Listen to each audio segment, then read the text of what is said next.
नमस्कार विद्यार्थी मित्रांनो, इयत्ता 12वी कॉमर्स विषय चिटणीसाची कार्यपद्धती म्हणजेच SP या विषयाचे आज आपण चौथे प्रकरण कर्ज रोखे विक्री यासाठी सुरुवात करत आहोत। विद्यार्थी मित्रांनो, कर्ज रोखे हा शब्द तुम्हाला माहीतच आहे।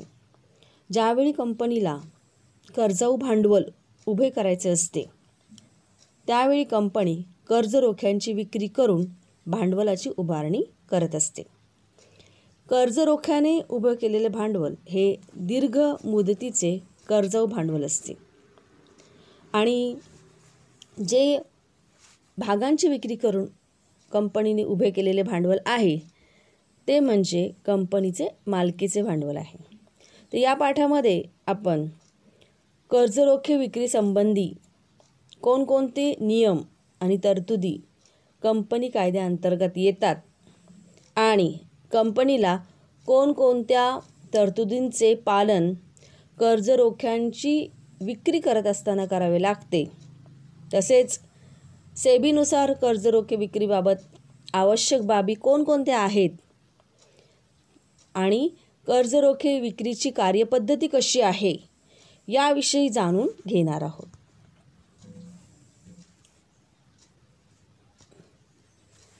आता प्रकरण चौथे कर्ज रोखे विक्री यामध्ये काय काय आपल्याला अभ्यास करायचा आहे पहा।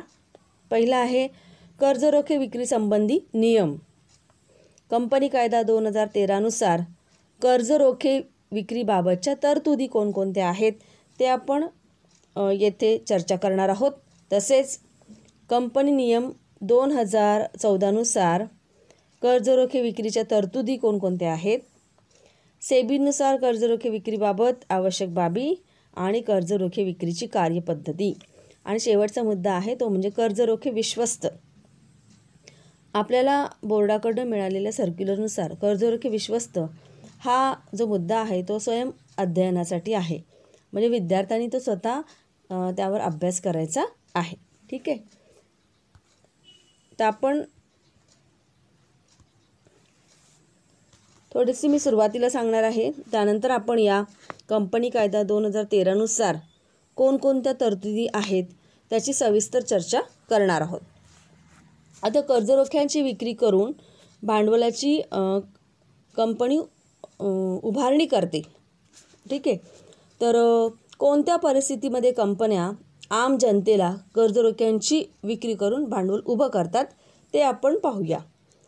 प्रथमतः कंपनी आणि तिचे प्रवर्तक किंवा संचालक यांना सेबीने प्रतिभूती बाजारात प्रवेश करण्यास प्रतिबंध केलेला नाही अशा कंपन्या आणि असे प्रवर्तक किंवा संचालक प्रतिभूती बाजारात कर्ज रोख्यांची विक्री करून भांडवलाची उभारणी करू शकतात। म्हणजे ज्यांना असं बंधन घातलेलं नाही आहे सेबीने की ज्या कंपनीला, ज्या प्रवर्तकाला, ज्या संचालकाला सेबीकडनं असे कोणतेही प्रतिबंध घातलेला नाही आहे, तर अशी कंपनी, असे प्रवर्तक, असे संचालक कर्ज रोख्यांची विक्री करून भांडवलाची उभारणी करू शकतात।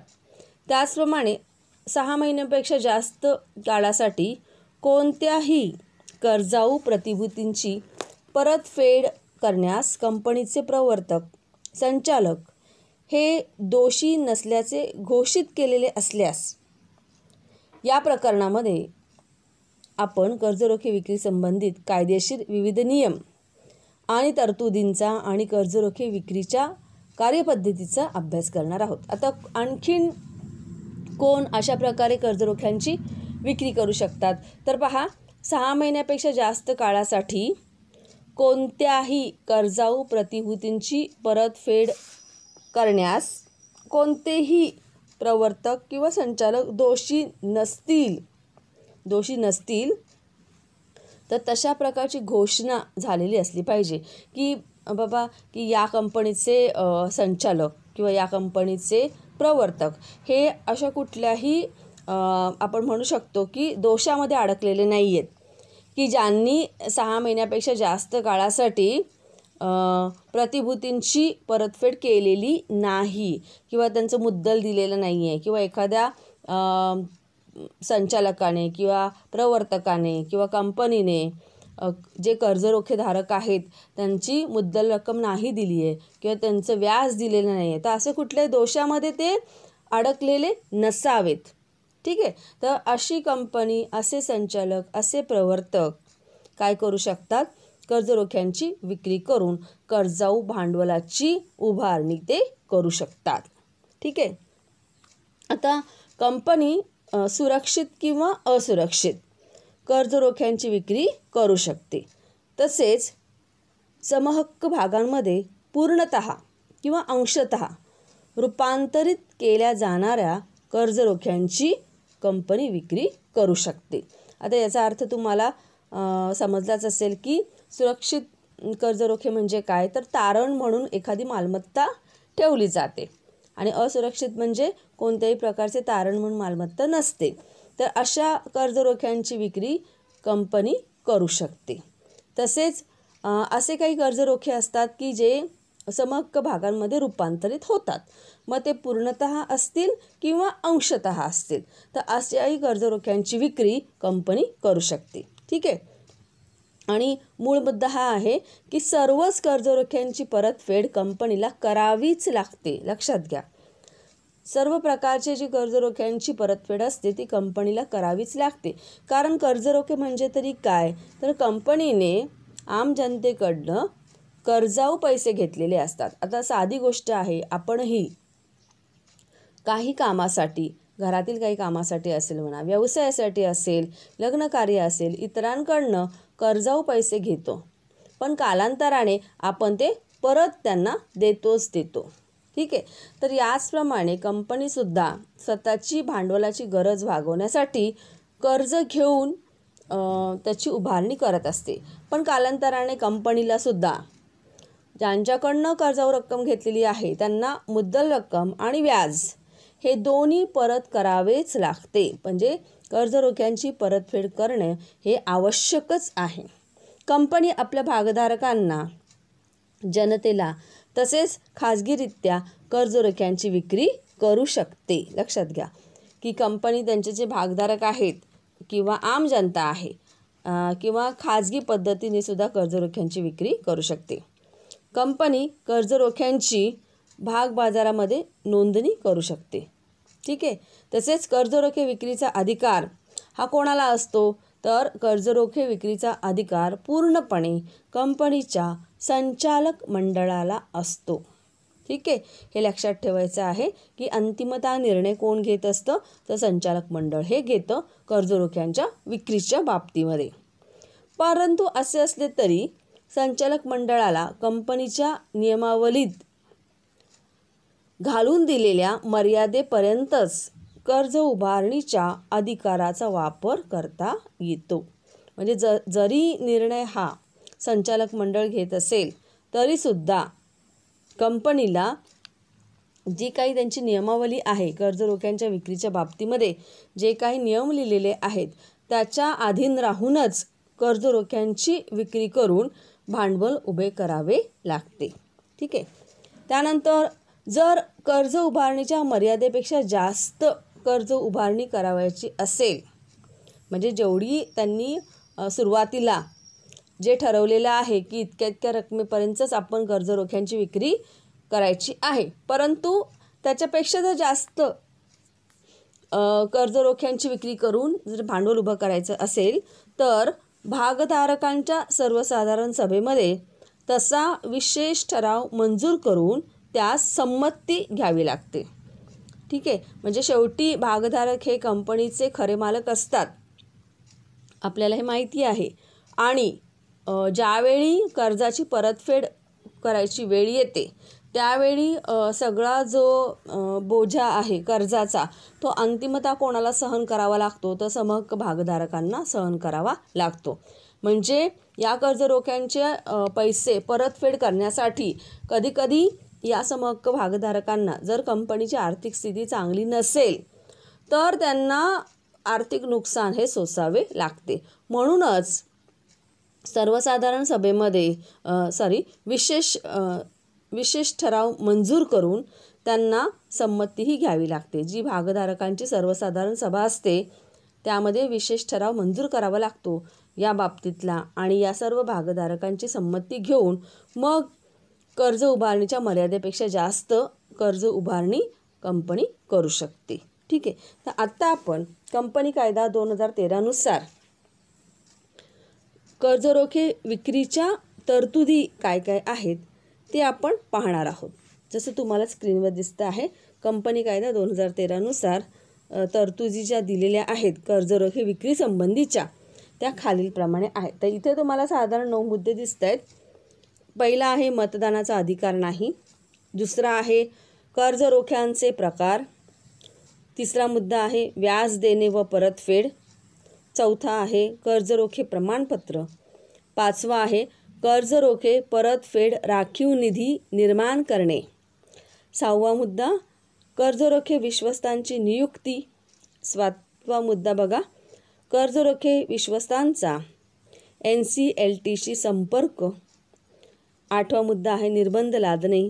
आणि 9वा मुद्दा आहे कंपनी कायद्यातील तरतुदींचे उल्लंघन केल्यास शिक्षा. तर ह्या सर्व ज्या तरतुदी आहेत त्या फार अतिशय महत्त्वाच्या आहेत. त्या कशासंबंधीच्या आहेत तर कंपनी कायदा 2013 नुसार कर्जरोखे विक्रीच्या या तरतुदी आहेत. आता आपण एक एक ही तरतूद डिटेलमध्ये पाहूया. पहिला मुद्दा सांगितलेला आहे मतदानाचा अधिकार नाही. अर्थातच कर्जरोखेधारक हे कंपनीचे धनको असतात, ते काही कंपनीचे मालक नसतात. ठीक आहे. त्यामुळे या कर्जरोखेधारकांना सर्वसाधारण सभेमध्ये कुठल्याही प्रकारचा मतदानाचा हक्क बजावता येत नाही. मतदानाच्या अधिकारासह कंपनी कर्जरोख्यांची विक्री करू शकत नाही. म्हणजे कर्जरोख्यांची विक्री केल्याने ज्यांनी कर्जरोखे खरेदी केलेले आहे त्यांना कुठल्याही प्रकारचा मतदानाचा अधिकार हा मिळत नाही. परंतु ज्या बाबींचा कर्जरोखेधारकांशी डायरेक्ट संबंध आहे, तर अशा वेळी जर त्यांची काही सभा वगैरे असेल तर तिथं त्यांना मतदान हे करता येतं. अन्यथा कंपनीच्या कोणत्याच दैनंदिन कामकाजाच्या वेळी सभा आयोजित केलेली असते तेव्हा त्यांना मतदानाचा अधिकार हा नाही. त्यानंतर दुसरा मुद्दा पहा, कर्जरोख्यांचे प्रकार.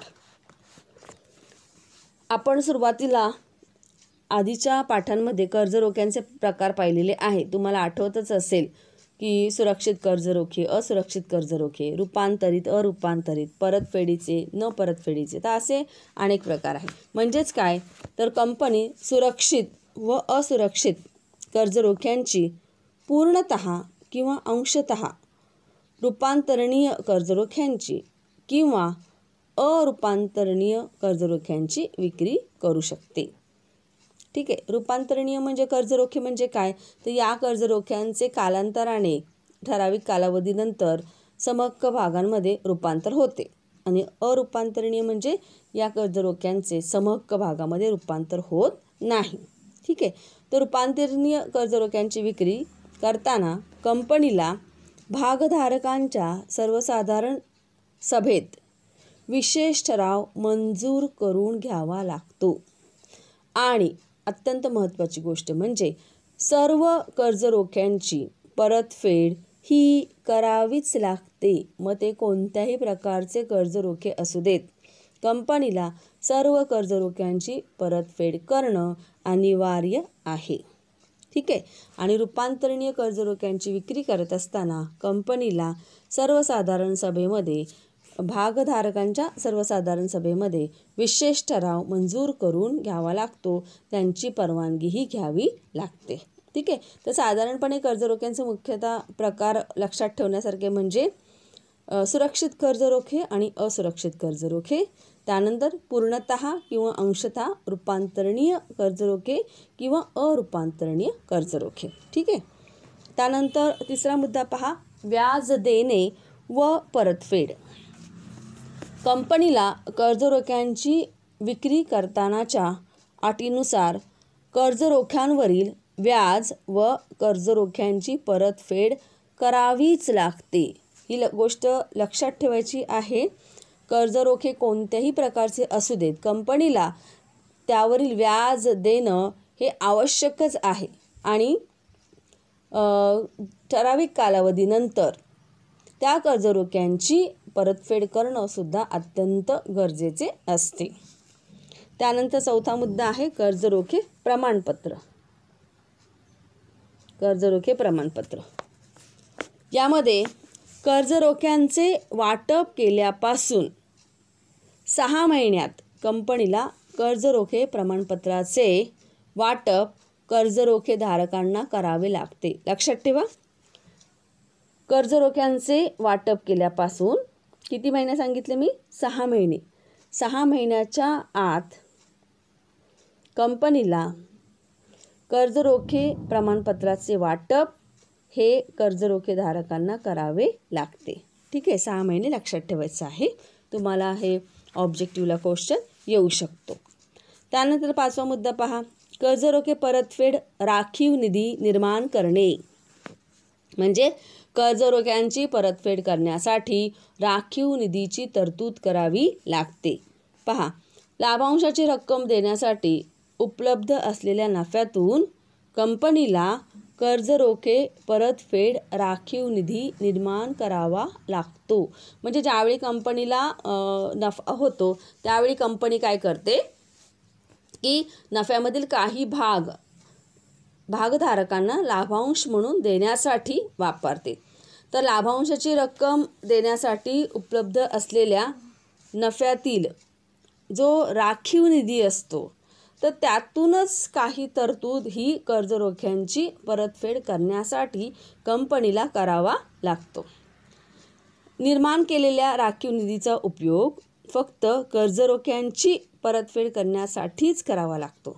लक्षात घ्या, म्हणजे जसं साधारण गोष्ट आहे की आपल्याकडे जास्तीचा पैसा आला असेल एखाद्या महिन्यामध्ये आणि आपण त्यापूर्वीच कर्ज वगैरे कोणाकडनं घेतले असेल, कोणाकडनं उचल घेतली असेल, तर आपण सामान्य जीवनात सुद्धा तेच करतो ना, की आधी आपण काय करतो की ज्यांची उचल घेतलेली आहे, ज्यांच्याकडनं कर्ज घेतलेलं आहे त्यांचे पैसे आपण आधी देण्याचा प्रयत्न करतो. ठीक आहे, तर इथे कंपनीला सुद्धा तसेच करावे लागते की लाभांशाची रक्कम देण्यासाठी नफ्यामधील जो काही भाग बाजूला काढलेला असतो त्याला आपण राखीव निधी म्हणतो. तर त्यातूनच कंपनीला कर्जरोख्यांची परतफेड करण्यासाठी सुद्धा तरतूद ही करावी लागते. ठीक आहे, मग याच्यामधनं सुटका कोणाला मिळालेली आहे पहा, तर कंपनी सुधारणा कायदा 2019 नुसार कंपनी व्यवहार मंत्रालयाने गृह वित्त पुरवठा कंपन्या तसेच बिगर बँकिंग वित्त पुरवठा कंपन्या आणि सूचीबद्ध कंपन्या यांनी कर्जरोखे परतफेड निधी तयार करण्याची आवश्यकता नाही. म्हणजे यांना यामधून वगळलेलं आहे. कोणकोणत्या? आत्ताच मी जसं सांगितलं की कंपनी सुधारणा कायदा 2019 नुसार कंपनी व्यवहार मंत्रालयाने म्हणजे MCA गृह वित्त पुरवठा कंपन्या, बिगर बँकिंग वित्त पुरवठा कंपन्या आणि सूचीबद्ध कंपन्या यांनी कर्जरोखे परतफेड निधी तयार करण्याची आवश्यकता नाही. म्हणजे यांना अशी वेगळी तरतूद करण्याची काही गरज नाही. त्यानंतर कर्जरोखे विश्वस्तांची नियुक्ती. पुढचा मुद्दा आहे 6वा. आता कंपनी माहिती पत्रक प्रसिद्ध करणे किंवा 500पेक्षा जास्त लोकांना ज्यावेळी निमंत्रित करते अशा वेळी कंपनीला 1 किंवा अधिक विश्वस्तांची नियुक्ती करावी लागते. म्हणजे पहा की ज्यावेळी कंपनी कर्जरोख्यांची विक्री माहिती पत्रक प्रसिद्ध करते आणि 500पेक्षा जास्त लोकांना निमंत्रित करते अशावेळी कंपनीला 1 किंवा अधिक विश्वस्तांची नियुक्ती करावी लागते. आता हे कर्जरोखे विश्वस्त कर्जरोखेधारकांच्या हिताचे रक्षण करतात. कर्जरोखे विश्वस्त नियुक्तीच्या वेळी त्यांच्याबरोबर करार करावा लागतो आणि त्यालाच विश्वस्त करार असे म्हणतात. आता कर्जरोखे विश्वस्त म्हणजे कोण? तर कर्जरोखेधारकांच्या हिताचे रक्षण करणारी ही एक संस्था आहे. ठीक आहे, म्हणजे याला आपण असं म्हणू शकतो की कंपनीने कर्जरोखेधारकांकडनं कर्ज घेतलेले असते तर हे जे विश्वस्त असतात ते कशाची ग्वाही देतात, तर कंपनी या कर्जरोख्यांची परतफेड करेल यासाठी ते ग्वाही देतात. आणि मग अशा प्रकारे कंपनीला कर्जरोखे विश्वस्तांची नियुक्ती करणं हे आवश्यक आहे. तर जी लोक कर्जरोखे खरेदी करतात म्हणजेच कर्जरोखे धारक असतात त्यांच्या मनामध्ये कंपनीच्याबद्दल विश्वास निर्माण करावा लागतो आणि हे काम या प्रकारची कर्जरोखे विश्वस्त मंडळ हे करत असतं. त्यानंतर 7वा मुद्दा, कर्जरोखे विश्वस्तांची NCLTशी संपर्क. आता कर्जरोखे विश्वस्तांना कर्जरोखे धारकांच्या तक्रारीचे निवारण करावे लागते. ठीक आहे. आता हे जे कर्जरोखे विश्वस्त असतात ते कर्जरोखे धारकांच्या बाजूनेच असतात. तर कर्जरोखे धारकांचे जे काही प्रश्न असतील, त्यांच्या शंका असतील किंवा त्यांचे जे काही तक्रारी असेल त्याचं निवारण हे कर्जरोखे विश्वस्त करतात. जर कंपनी कर्जरोख्यांची मूळ रक्कम व व्याज कर्जरोखे धारकास देण्यास दोषी आढळली तर कर्जरोखे विश्वस्त काय करतात, तर ते नॅशनल कंपनी लॉ ट्रिब्युनलकडे संपर्क साधू शकतात व कर्जरोखे धारकांच्या तक्रारीचे निवारण करू शकतात. NCLT कंपनीस मूळ रक्कम किंवा व्याज देण्याचे आदेश देऊ शकते. ठीक आहे. म्हणजे NCLT ही काय करते की कंपनीला तशा प्रकारचा आदेश देते की कर्जरोखे धारकांची मूळ रक्कम आहे आणि जे व्याज आहे ते त्यांना परत करावे. म्हणजे बघा, हे कर्जरोखे विश्वस्त आहे ते कर्जरोखे धारकांच्या बाजूने असतात. आणि जर समजा एखादी कंपनी दोषी आढळली, कशामध्ये दोषी आढळली, तर त्यांनी कर्जरोखे धारकांची मूळ रक्कम किंवा व्याज हे वेळेवर जर दिलेले नसेल तर हे कर्जरोखे विश्वस्त काय करतात, नॅशनल कंपनी लॉ ट्रिब्युनलकडे संपर्क साधू शकतात. ठीक आहे. आणि कर्जरोखे धारकांच्या तक्रारीचे निवारण ते करू शकतात. आता 8वा मुद्दा पहा, निर्बंध लादणे. जेव्हा कंपनीची मालमत्ता कर्जरोख्यांची मूळ रक्कम देण्यास पुरेशी नसते तर असे कर्जरोखे विश्वस्तास वाटते त्यावेळी ते NCLTशी संपर्क साधतात. तर ज्यावेळी कंपनीची मालमत्ता ही अपुरी असते, तुम्हाला माहिती आहे की कर्जरोख्यांची परतफेड करण्यासाठी म्हणजे अर्थातच कर्जांची परतफेड करण्यासाठी कधीकधी मालमत्ता ही अपुरी असते कंपनीची. तर अशावेळी काय होते की कर्जरोखे विश्वस्त या NCLTशी संपर्क साधतात आणि कर्जरोख्यांच्या हिताचे संरक्षण करण्यासाठी NCLT कंपनीला कर्जरोखे धारकांची देणी देण्यासाठी आदेश काढू शकते.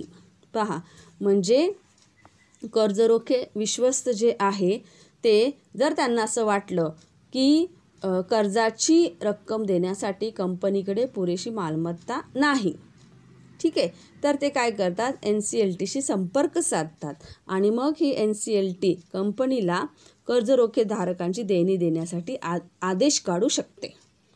त्यानंतर 9वा मुद्दा, कंपनी कायद्यातील तरतुदींचे उल्लंघन केल्यास शिक्षा.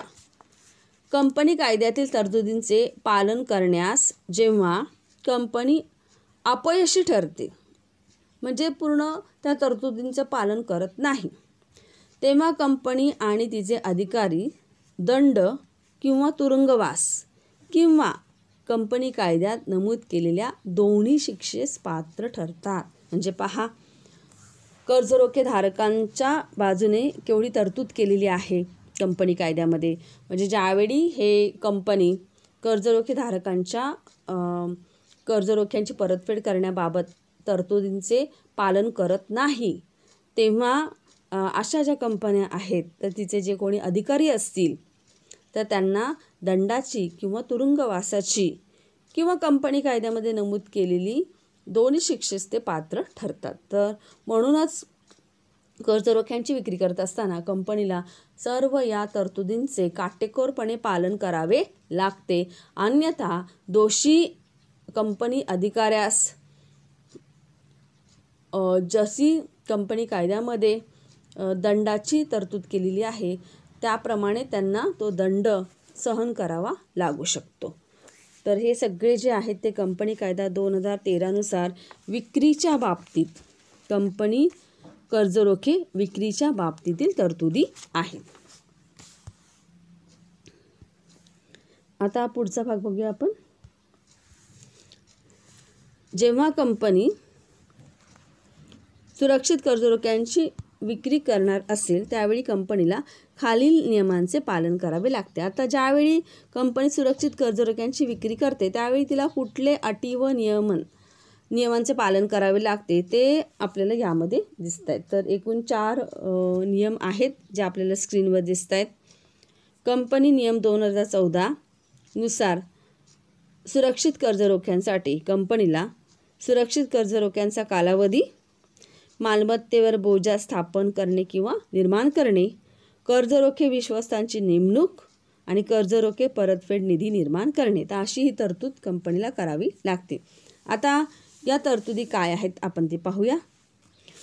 सुरक्षित कर्जरोख्यांचा कालावधी. आता यामध्ये सर्व सुरक्षित कर्जरोख्यांची परतफेड कर्जरोख्यांची विक्री केल्याच्या तारखेपासून 10 वर्षात केली पाहिजे. लक्षात घ्या, सर्व सुरक्षित कर्जरोख्यांची परतफेड किती वर्षात केली पाहिजे तर 10 वर्षामध्ये केली पाहिजे.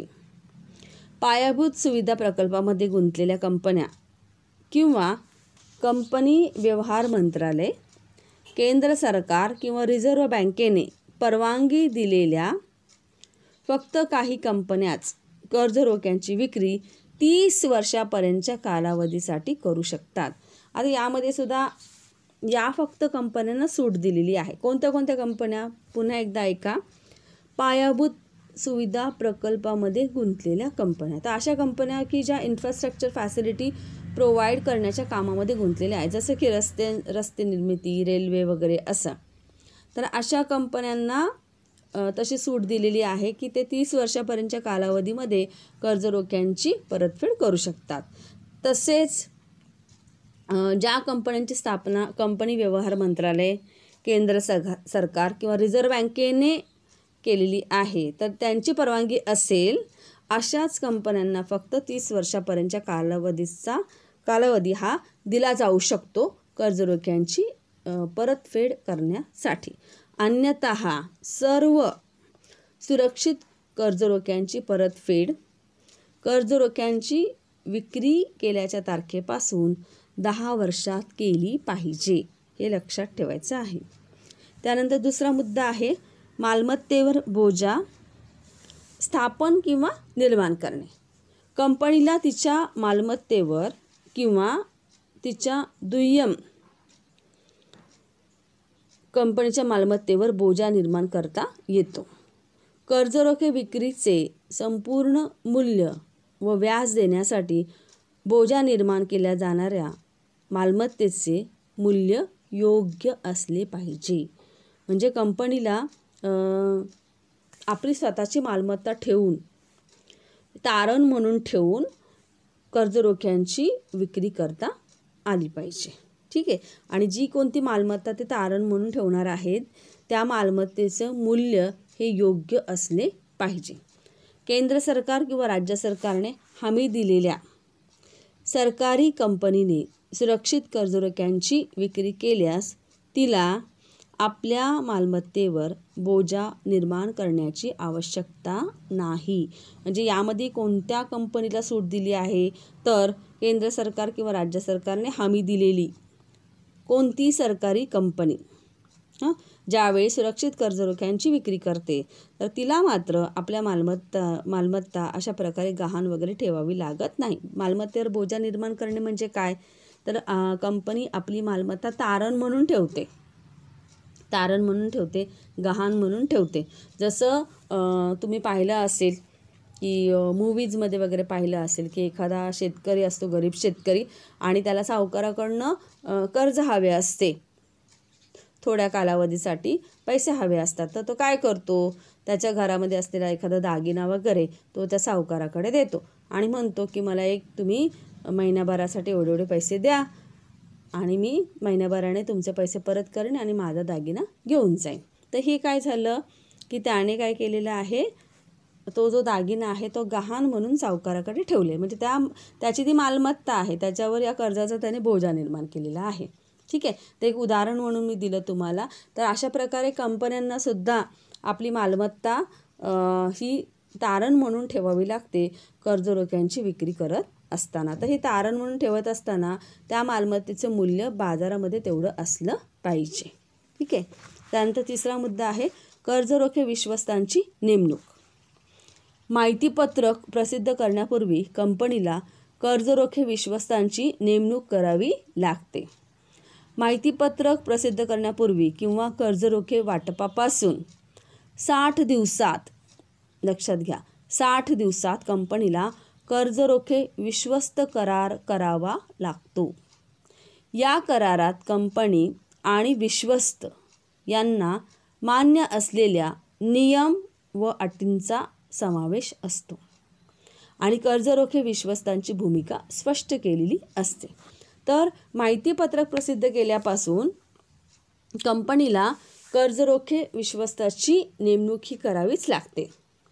तर त्याचा कालावधी दिलेला आहे की माहितीपत्रक प्रसिद्ध करण्यापूर्वी किंवा कर्जरोखे वाटपापासून 60 दिवसांच्या आत 60 डेज कर्जरोखे विश्वस्त करार हा करावा लागतो आणि कंपनी आणि विश्वस्त यांना मान्य असलेल्या नियम व अटींचा समावेश यामध्ये असतो आणि कर्जरोखे विश्वस्तांची भूमिका इथं स्पष्टपणे नमूद केलेली असते.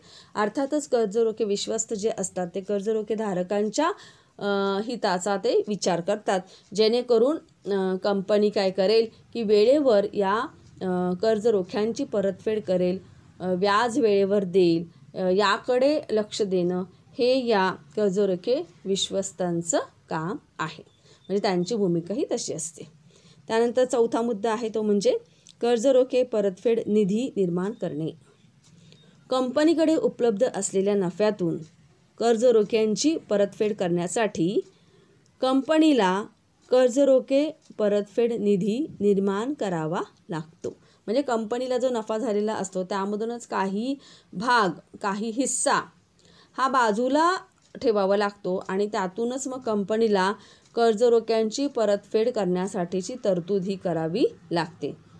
देय असलेल्या म्हणजे काय, तर कंपनी देणं लागते. देय असलेल्या कर्जरोख्यांच्या मूल्याच्या कमीत कमी 25% रक्कम कंपनीला कर्जरोखे परतफेड निधी खात्यामध्ये राखून ठेवावी लागते. तसेच पुढील वर्षी 31 मार्चला ज्या कर्जरोखे धारकांची परतफेड करावयाची असते त्यासाठी कंपनीने प्रत्येक वर्षी 30 एप्रिलला कमीत कमी 15% रक्कम गुंतवणूक अथवा ठेवी स्वरूपात ठेवावी लागते. अशी रक्कम फक्त कर्जरोखे परतफेडीसाठी वापरली जाते. म्हणजे पहा किती काळजी घेतलेली आहे कर्जरोखे धारकांच्या परतफेडीसाठी.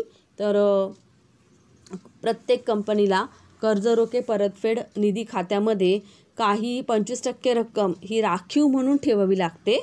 तसेच पुढील वर्षी म्हणजे पुढच्या वर्षी 31 मार्चला ज्या कर्जरोखे धारकांची परतफेड करावयाची असेल त्यासाठी कंपनीने प्रत्येक वर्षी 30 एप्रिलला म्हणजे वर्षभर आधीच तरतूद करावी लागते. प्रत्येक वर्षी 30 एप्रिलला कमीत कमी 15% रक्कम गुंतवणूक किंवा ठेवी स्वरूपात ठेवावी लागते. म्हणजे अर्थातच वर्षभर आधी कर्जरोखे धारक जे असतात त्यांच्या मुद्दल रकमेची परतफेड करायची असते, तर त्याची तरतूद ही त्यांना आधीच करावी लागते. ठीक आहे. आणि अशा प्रकारे प्रत्येक कंपनी हे अनिवार्य आहे की त्यांनी कर्जरोख्यांची परतफेड ही करावीच लागते त्यांना, त्यापासून त्यांना सुटका नाही. आणि जर तसं तरतुदींचं पालन केलं नाही तर अर्थातच आपण आत्ताच पाहिले आहे की दोषी संचालकांना, अधिकाऱ्यांना कंपनी कायद्यामध्ये ज्याप्रमाणे तरतूद केली आहे त्याप्रमाणे ते त्यांच्या शिक्षेस पात्र राहतात. म्हणून कर्जरोखे धारकांच्या बाबतीमध्ये ही सर्व कायदेशीर कारवाई किंवा तरतुदी या कंपनी कायद्यामध्ये केलेले आहेत, जेणेकरून कर्जरोखेधारकांना कोणत्याही प्रकारचे आर्थिक नुकसान हे होणार नाही. तर विद्यार्थी मित्रांनो, आपण आज कंपनी कायदा 2013मध्ये कर्जरोख्यांच्या विक्रीबाबतच्या तरतुदी पाहिलेल्या आहेत. या सर्व तरतुदी अत्यंत महत्त्वाच्या आहेत. परीक्षेला तुम्हाला दीर्घोत्तरी प्रश्न हा यावरती येऊ शकतो. त्याचप्रमाणे आपण सुरक्षित कर्जरोख्यांची विक्री करणार असेल कंपनी, तर कंपनीला कोणत्या अटी व नियमांचे पालन करावे लागते तेही आत्ताच आपण पाहिलेले आहे. यामध्ये या 4 अटी आहेत. सुरक्षित कर्जरोख्यांचा कालावधी, त्यानंतर की जो मी तुम्हाला सांगितला की 10 वर्षात प्रत्येक कंपनीने कर्जरोख्यांची विक्री जी केलेली असते त्याची परतफेड त्यांना 10 वर्षाच्या आत 10 वर्षापर्यंत करावी लागते आणि फक्त काही कंपन्यांना सूट आहे की ज्या 30 वर्षापर्यंत ते करू शकतात. त्यामध्ये आहे एक म्हणजे कंपनी व्यवहार मंत्रालय किंवा अशा कंपन्या की ज्या पायाभूत सुविधा पुरवण्याच्या कामामध्ये गुंतलेल्या आहेत, किंवा केंद्र सरकार व रिझर्व्ह बँकेने ज्यांना परवानगी दिलेली आहे त्या. ठीक आहे. दुसरा मुद्दा आहे मालमत्तेवर बोजा निर्माण करणे, म्हणजेच कंपनीला तिच्या मालमत्तेवर बोजा निर्माण करावा लागतो आणि काही मालमत्ता तिला तारण म्हणून ठेवावी लागते आणि बोजा निर्माण केल्या जाणाऱ्या मालमत्तेचे मूल्य हे योग्य असले पाहिजे. ठीक आहे. यामध्ये सुद्धा फक्त केंद्र सरकार व राज्य सरकारने हमी दिलेल्या सरकारी कंपनीने सुरक्षित कर्जरोख्यांची जर विक्री केलेली असेल तर तिला आपल्या मालमत्तेवर बोजा निर्माण करण्याची आवश्यकता नाही. त्याचप्रमाणे कर्जरोखे विश्वस्तांची नेमणूकही करावी लागते, जसे की माहितीपत्रक प्रसिद्ध करण्यापूर्वी किंवा माहितीपत्रक कर्जरोख्याचे वाटपापासून 60 दिवसाच्या आत कंपनीला कर्जरोखे विश्वस्त करार हा करावा लागतो. यामध्ये कर्जरोखे विश्वासाची भूमिका ही अत्यंत स्पष्टपणे नमूद केलेली असते. आणि शेवटचा मुद्दा आहे तो म्हणजे कर्जरोखे परतफेड निधी निर्माण करणे. कंपनीला त्यांना जो नफा होतो दरवर्षी, तर त्या नफ्यातील काही हिस्सा राखीव निधी म्हणून ठेवावा लागतो आणि या राखीव निधीतूनच कंपनीला कर्जरोख्यांची परतफेड ही करावीच लागते. ठीक आहे. विद्यार्थी मित्रांनो, मला वाटते तुम्हाला आजच्या या भागामध्ये कर्जरोखे विक्री आणि कर्जरोखे विक्री संबंधीच्या तरतुदी आणि सुरक्षित कर्जरोखे विक्री करताना कंपनीला कोणत्या अटींचे व नियमांचे पालन करावे लागते हा भाग समजलेला असेल. पुढचा जो मुद्दा आहे तो आपण पुढच्या लेक्चरमध्ये कंटिन्यू करूया. तोपर्यंत घरीच राहा, सुरक्षित राहा. Thank you very much.